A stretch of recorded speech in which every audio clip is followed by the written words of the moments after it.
Hello and welcome to the midday news on Souqnews Television. I am Olumide Shokoya. The federal government has commenced phase 2 of the Siemens power project designed to overhaul Nigeria's electricity transmission network and deliver 12,000 megawatts of power to the national grid.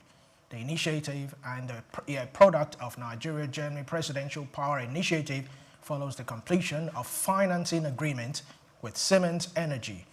According to the Ministry of Power, the second phase will deliver 7 upgraded lines and 10 transmission lines covering 554 kilometers with capacity to carry 7,140 megawatts.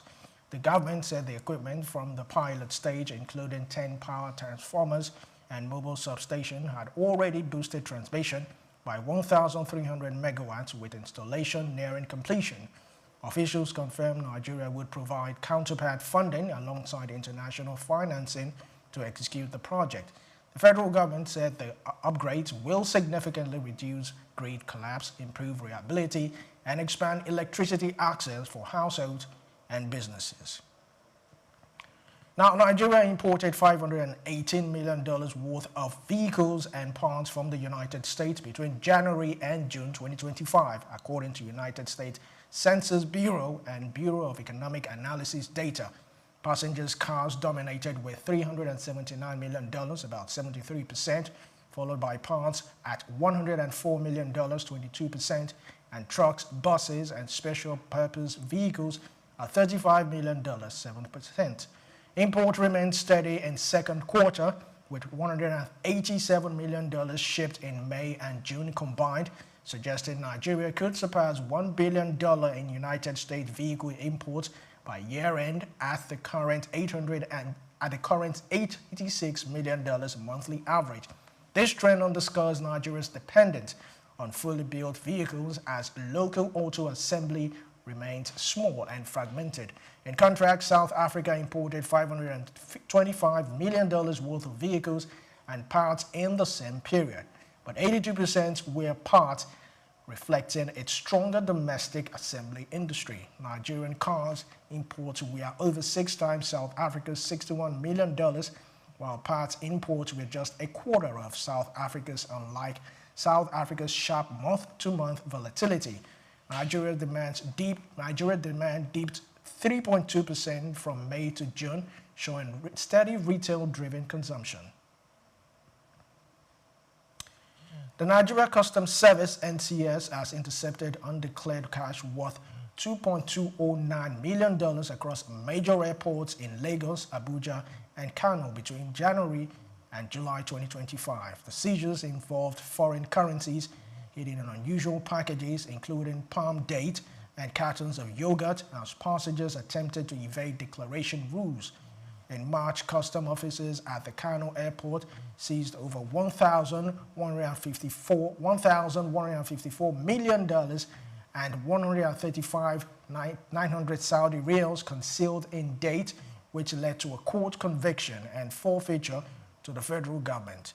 Other notable seizures included $193,000 in Abuja and $578,000 in Lagos, with several passengers caught declaring far less than they carried. Additional foreign currencies amounting to over 653.99 million naira were also confiscated in July. Industry experts have linked the surge in undeclared cash cases to fiscal policy gaps, urging the government to encourage transparency and conduct wider public campaigns. The Nigeria Customs Service has restated that passengers must declare any cash above $10,000, stressing that non-compliance would continue to attract strict enforcement and legal consequences.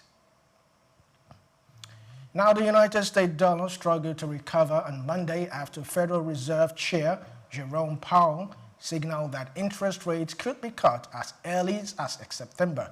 His dovish comment at the Jackson Hole Symposium pushed the dollar to a 4-week low against the euro, with traders now pricing in an 84% chance of a rate cut at the next meeting. The greenback inched up slightly against major currencies but remained under pressure. The euro traded at $1,175, while the Japanese yen strengthened to 147.26. Analysts at Goldman Sachs noted that Powell's remarks met the market's expectations for a softer stance, with upcoming inflation and payrolls data expected to shape the depth of future cuts. Market sentiment was further dampened by political tensions as President Donald Trump continued public attacks on Federal Reserve officials, raising concerns over central bank independence. The United States has suspended the issuance of work visas to Nigerians and other foreign commercial truck drivers, citing road safety risk and threats to American jobs. Secretary of State Marco Rubio announced on Thursday that the directive took immediate effect as part of President Donald Trump's renewed immigration crackdown since returning to office in January 2025. Rubio said the growing number of foreign drivers on United States highways was endangering American lives and undercutting the livelihoods of American truckers. The clampdown also includes a bond requirement of $5,000 to $15,000 for travelers from countries with high visa overstay rate or weak travel databases. In Nigeria, the U.S. mission has rolled out stricter rules requiring applicants to submit social media handles and the past 5 years or risk visa denial and future eligibility. Many thanks for watching. Do well to follow us on all our social media platforms at Souqnews Television. I am Olumide Shokoya. Coming up shortly is Just Africa. Do stay with us.